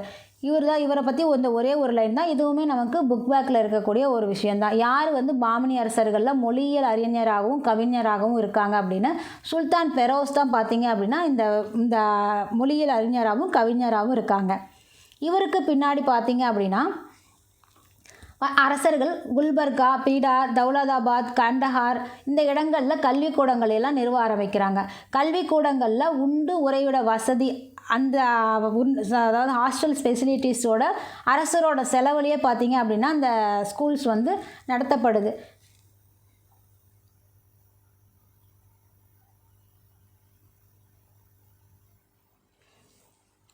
ஸோ அது மட்டும் இல்லை, நம்ம மஹமது கவான் இருக்கார் இல்லையா, அவரோட சிறப்பு கல்விக்கு அப்படின்னா பீடாரில் உலக புகழ்பெற்ற மஹமது கவான் நிறுவிய மதராசா ஒன்று இருக்குது. அந்த மதராசாவில் பார்த்தீங்க அப்படின்னா 3000 கையெழுத்து பிரதிநிதிகளுடன் கூடிய பெரிய நூலகமும் இருக்குது. ஸோ நமக்கு வந்து 4000 கையெழுத்தோட சொந்த நூலகம் அக்பருக்கு பார்த்தோம்.